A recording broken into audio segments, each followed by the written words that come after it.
Hello दोस्तों। कहानी की इस नई सीरीज में आप सभी का स्वागत है। आज की इस कहानी का नाम है कंजूस सास। यह एक सास बहू स्टोरी है। तो चलिए कहानी शुरू करते हैं।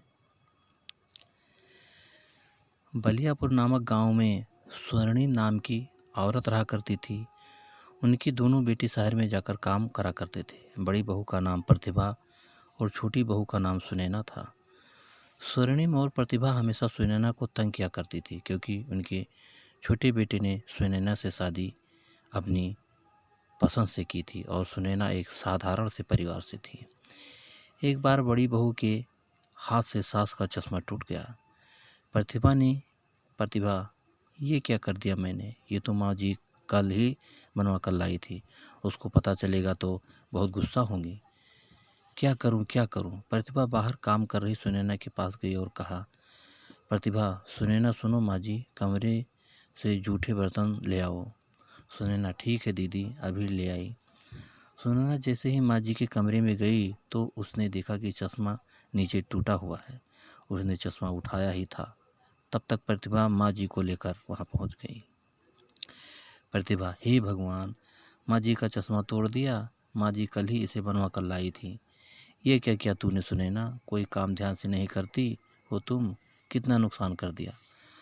स्वर्णिम ने, क्या कर दिया तूने? जब से आई है नुकसान पे नुकसान किए जा रही है। एक तो घर से खाली हाथ गई और जो अब मेरे घर में बचा है वो भी तोड़ना चाहती है।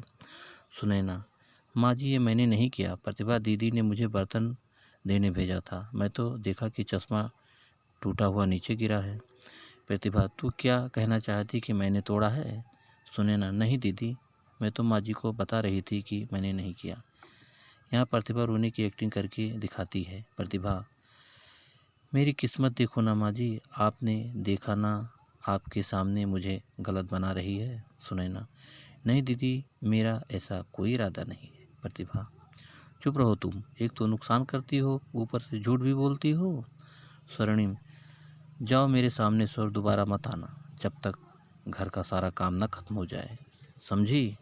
उसके बाद तुम जंगल चली जाना, वहाँ से लकड़ियाँ काट कर ले आना। प्रतिभा, जंगल चली जइयो समय से, समझ गई? सुनैना, लेकिन दीदी इन सब कामों को करने में ही शाम हो जाएगी, इतनी जल्दी से यह सब कैसे करूँगी? प्रतिभा, मुझे क्या पता, माँ जी ने बोल दिया सो बोल दिया, समझ गई? सुनैना, माँ जी। स्वर्णिम, प्रतिभा ने क्या कहा, समझ नहीं आया? सुनैना, ठीक है माँ जी, जाती हूँ। बेचारी सुनैना उदास मन से वहाँ से चली जाती है। स्वर्णिम, भगवान करे जंगल से वापस ही ना आए। मैं अपने बेटे की किसी अच्छे घर में शादी कर दूंगी और दहेज में बहुत सारे गहने और रुपये भी ले लूँगी। ये सब सुनैना ने सुन लिया। प्रतिभा, माँ जी मेरे लिए भी एक सोने का हार ले लेना, आखिरकार मैं इस घर की बड़ी बहू हूँ। स्वर्णिम, ठीक है, कहा जाओ सब मेरे लिए कुछ बढ़िया सा खाना ले आओ। प्रतिभा, जी माँ जी, अभी लेकर आई। प्रतिभा वहाँ से चली गई। स्वर्णिम, अब बस इस सुनैना को इस दुनिया से मिटाना होगा। एक बार ये काम हो जाए, मैं पंडितों को जी भर के खाना खिलाऊंगी। सुनैना काम करते करते रोने लगी। सुनैना, मैं ऐसा क्या करूं जिससे माँ जी मेरे बारे में ये सब सोचना बंद कर दें? हे भगवान, मुझ पर अपनी कृपा करो, मैं ये सब बहुत ज़्यादा नहीं सह पाऊंगी। सारा काम करने के बाद सुनैना अपने साथ खाने के लिए 4 रोटी और थोड़ी सब्जी बांध के जंगल ले गई।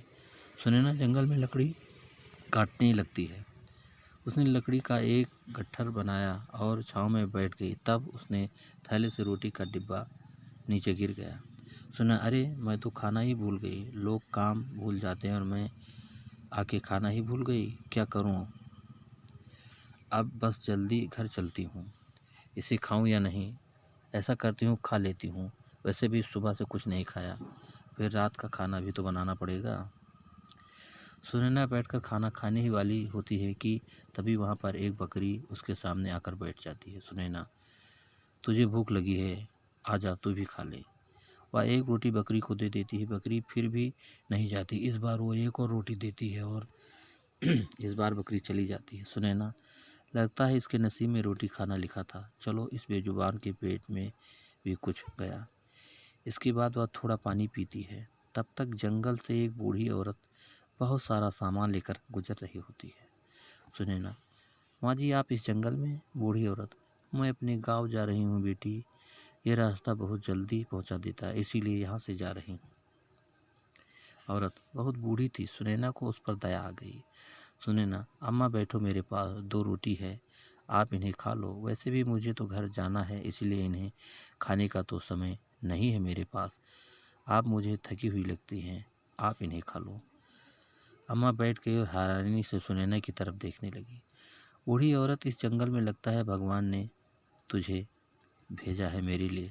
ला बेटी ला, जोरों की भूख लगी है मुझे, बहुत बुरा हाल है, खुश रहे तू बेटी। सुनैना ने रोटी सब्जी अम्मा को दे दी और अम्मा ने बड़े चाव से रोटी सब्जी खा ली।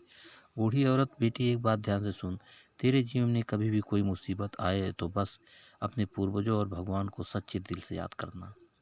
उसके बाद सामने मुसीबत पर लाल कपड़ा और धूप बत्ती जलाकर हाथ जोड़ लेना, सब ठीक हो जाएगा।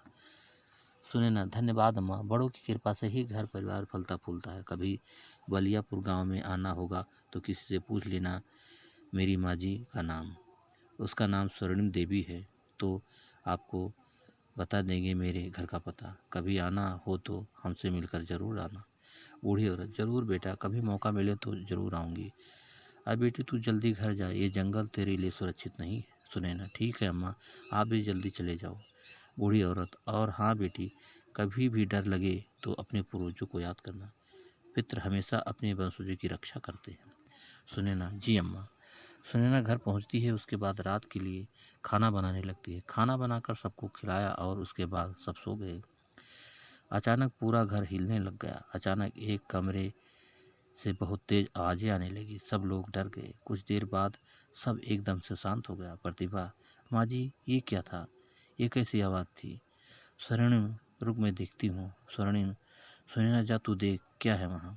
सुनैना, माँ जी मुझे डर लग रहा है। स्वर्णिम, जाती है या नहीं? इसके बाद सुनैना कमरे में देखने चली गई, वहाँ कोई नहीं था। सुनैना, माँ जी यहाँ तो कुछ भी नहीं है। स्वर्णिम, ऐसा क्यों हो सकता है, इतनी भयंकर आवाज़ भला किसकी हो सकती है? प्रतिभा, मुझे लगता है कोई जानवर खिड़की से घुस गया होगा, मैं कहती थी ना वहाँ जालियाँ लगा लो। स्वर्णिम, चलो अब जाओ, सब सो जाए। अगले दिन स्वर्णिम, सुनैना सुन, वो कपड़े रखे हैं, धो देना सारे, और घर की सारी चादरें भी धोनी है। हाँ, पर्दे भी, समझ गई? सुनैना, जी माँ जी। तब तक वहाँ उनकी पड़ोसी शारदा आ गई। शारदा, प्रणाम अम्मा, कैसी हो आप? सुनैना, आओ बेटी, तुम कैसी हो? हमारा तो जैसे तैसे वक्त निकल रहा है। शारदा, मैं ठीक हूँ माँ जी, आपसे वो शहद लेने के लिए आई हूँ, कुछ दिन पहले आपसे मंगवाया था ना। स्वर्णिम, अरे हाँ, मैं तो भूल गई, क्या करूँ बेटी, उम्र हो गई है, रुक लाती हूँ। स्वर्णिम जैसे ही अंदर गई, शारदा तुरंत सुनैना के पास जाकर बोली, शारदा, सुनैना तू दुखी नहीं होती इस बुढ़िया के ऐसे बर्ताव से? जीना मुश्किल किया है तेरा, इनसे कहती हूँ तू अपने मायके वालों को बता देना। सुनैना, नहीं बहन, मेरे माता पिता गरीब हैं, उन्हें मैं और पीड़ा नहीं दे सकती, मुझे परेशान देखो और दुखी हो जाएंगे। शारदा, तेरे लिए मुझे बहुत दुख होता है, तू अपना ध्यान रख। सुनैना, तू मेरी चिंता मत करो, वो जैसी भी है मेरी सास है, गुस्सा करती हैं पर दिल की अच्छी हैं। शारदा, तू बहुत भोली है रे, मैं तेरे लिए बस प्रार्थना ही कर सकती हूँ, एक दिन तेरा जीवन भी सुधर जाए, तू परेशान मत हो। सुनैना, ये सब मेरा परिवार है और परिवार में तो ये सब चलता ही रहता है। तब तक अचानक माँ जी आ गईं। स्वर्णिम, ले शारदा अपना शहद। शारदा, धन्यवाद अम्मा, अच्छा मैं चलती हूँ। उसने सुनैना की तरफ देखा और चली गई। सुनैना ने अपना सारा काम किया, पहले कपड़े, घर की सफाई, आंगन की सफाई। रात के समय स्वर्णिम, अरे ओ सुनैना, खाना बना या नहीं? सुनैना, बन गया माँ जी, आप हाथ धो लीजिए, अभी लाती हूँ। स्वर्णिम, रख जल्दी, भूख लगी है मुझे बहुत। सुनैना, अभी रखती हूँ माँ जी। स्वर्णिम खाना खाते ही, छी छी, तू कैसा खाना बनाती है, तू ऐसा खाना तो जानवर भी नहीं खाए। सुनैना, माँ जी मैं आगे से ध्यान रखूँगी। सास उस प्रतिभा ने सारा खाना खा लिया और जानबूझकर बाकी रोटियां सब्जी छुपा दी। स्वर्णिम, और ला रोटी। सुना माँ जी रोटियाँ खत्म हो गई हैं। स्वर्णिम इस घर में तो पेट भर के खाना भी नहीं मिलना, जीना दूभर हो गया है, जा बर्तन ले जा। स्वर्णिम ने प्रतिभा को वो खाना दिया। प्रतिभा ने तुरंत वो खाना गाय को खिला दिया और वापस वहाँ बैठ गई। प्रतिभा चलिए माँ जी, कल शादी में भी जाना है, सो जाते हैं। सबने खाना खाया, किसी ने सुनैना को खाने के लिए नहीं पूछा। फिर सुनैना ने बर्तन धोए। आधी रात को अचानक आवाज़ आने लगी, सब बाहर आ गए। प्रतिभा माँ जी, फिर से यही आवाज़। स्वर्णिम ये आवाज़ तो कल भी से भी ज़्यादा है। प्रतिभा माँ जी, इस सुनैना को वहाँ भेज देते हैं, आपका कमरा बंद कर देना। स्वर्णिम अगर वहाँ कोई जानवर होगा तो इसे खा जाएगा। स्वर्णिम सुनैना जाके देख कौन है वहाँ। सुनैना नहीं नहीं माँ जी, मुझे डर लग रहा है। स्वर्णिम जाती है या मारूं। सुनैना जैसे ही कमरे में गई, प्रतिभा ने दरवाज़ा बंद कर दिया। सुनैना माँ जी दरवाज़ा खोले, आप मेरे साथ ये सब क्या कर रही हो माँ जी, मुझे डर लग रहा है। स्वर्णिम ये सब मेरे बेटे की ज़िंदगी में आने से पहले सोचना चाहिए था, अब भुगत। दोनों हंसने लगी। सुनैना माँ जी यहाँ सांप है, सांप सांप। सुनैना जाकर कोने में छिप गई। सुनैना को अचानक अम्मा की बात याद आई। सुनैना तुरंत अपने पूर्वजों को याद किया। सुनैना ने हे पितृ मेरी रक्षा करो, कोई तो उपाय दो ताकि मैं इस मुसीबत से बच पाऊँ। अचानक वहाँ पे लाल कपड़ा और धूप बत्ती आ गई। सुनैना को बुढ़िया की बात याद आ गई। सुनैना तुरंत डरते डरते उसके पास गई और धीरे से उसके ऊपर लाल कपड़ा डाला और धूप बत्ती जलाने लग गई और भगवान का नाम जपने लगी। सुनैना हे ईश्वर मेरी रक्षा करो मेरी। प्रतिभा माँ जी चलिए, लगता है वो मर गई, जानवर उसे अभी तक खा चुका भी होगा, इस कमरे को खोलेंगे। सुनैना ठीक है, भगवान करे इस मुसीबत से टल जाए। अगले दिन प्रतिभा ने कमरा खोला। सुनैना एक जगह पे लेटी हुई थी। प्रतिभा चिल्लाई, स्वर्णिम क्या हुआ, कभी भूत देख लिया। स्वर्णिम जैसे ही कमरे में आई, उसने देखा कि चारों तरफ सोना ही सोना बिखरा हुआ है। स्वर्णिम हमारी तो किस्मत ही खुल गई। प्रतिभा प्रतिभा माँ जी एक साथ दो मुसीबत टल गई, पहली वो मुसीबत और दूसरी गरीबी। आज से हम ऐशो आराम की ज़िंदगी जिएंगे। माँ जी देखिए ना, इतना सारा सोना, इसने तो हमारी कई पीढ़ी मज़े से अपना जीवन बिता सकेगी। प्रतिभा जैसे ही सोने का एक गहना उठाती है, प्रतिभा कितना सुंदर है ना माँ जी, मेरे गले में बहुत अच्छा लगेगा, ठीक कहा ना मैंने। तब तक अचानक प्रतिभा को जोर से करंट लगने लगता है और माँ जी को सांप पकड़ लेता है। माँ जी चिल्लाने लगते हैं। चिल्लाने की आवाज़ से ही सुनैना उठ जाती है। उसी समय अम्मा वहाँ प्रकट हो जाती है। बूढ़ी औरत यह सब केवल सुनैना का है, इस खजाने में से किसी ने भी बुरी नजर डाली तो उसे छोड़ूंगी नहीं मैं। प्रतिभा ने वो हार फेंक दिया। सुनैना अम्मा जी और प्रतिभा दीदी को छोड़ दो आप। बूढ़ी औरत नहीं बेटी, ये सब तुझे जीने नहीं देंगे, मेरे होते हुए तुम्हें कोई तंग नहीं कर सकता। तो अम्मा आपके आगे हाथ जोड़ती हूँ, कृपया छोड़ दो इन्हें। बूढ़ी औरत ठीक है, दोनों बच जाती है। सुनैना माँ जी आप ठीक हो ना। सुनैना प्रतिभा दीदी आप ठीक हो ना। सुनैना अम्मा मेरी बात का मान रखने के लिए धन्यवाद।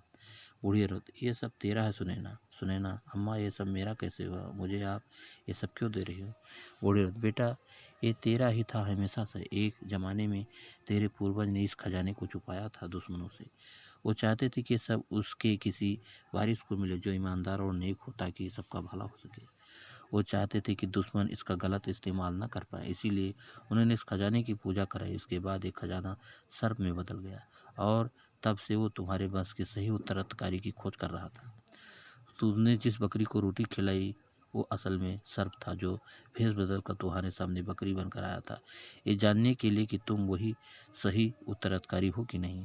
बेटी तू बहुत भोली है, सब याद रखना, ये खजाना सिर्फ तुम्हारा, ये कोई मामूली खजाना नहीं है, मंत्रों द्वारा सिद्ध किया गया खजाना है। याद रखना इस खजाने की सुरक्षा स्वयं सर्पदेव करते हैं, इसीलिए सुनैना तुम इसके खो जाने की चिंता मत करना, ये हमेशा तुम्हारे पास रहेगा, तुम्हारा कल्याण हो।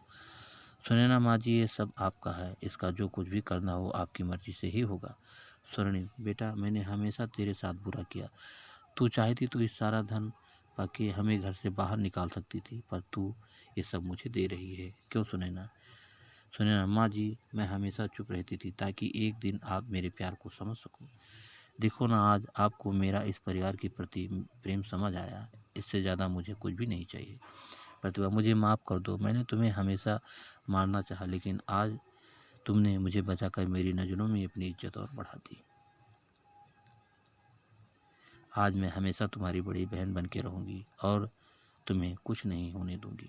स्वर्णिम सुनैना इसकी हकदार सिर्फ तू है, ये जिम्मेदारी तुझे संभालनी होगी। तेरे पूर्वजों का भरोसा है, तो इसीलिए अपनी जिम्मेदारी को समझकर वही कर जो सही है। स्वर्णिम जी माँ जी, आपकी बात का मान रखूंगी। इसके बाद सुनैना का परिवार बहुत अमीर हो गया। सुनैना दान पुण्य करने लगी और खुशी खुशी अपने परिवार के साथ रहने लगी। तो इस कहानी से आपको क्या सीख मिली, कमेंट करके हमें ज़रूर बताना, और कहानी आपको कैसी लगी बताना ज़रूर। एक लाइक ज़रूर कर देना, और अगर अभी तक आपने हमारे चैनल को सब्सक्राइब नहीं किया है तो जल्दी से हमारे चैनल को सब्सक्राइब कर लीजिए, जिससे और अच्छी अच्छी कहानियाँ आप लोगों के बीच पहुँचा सकूँ। अगली कहानी में फिर मिलेंगे, तब तक के लिए नमस्कार।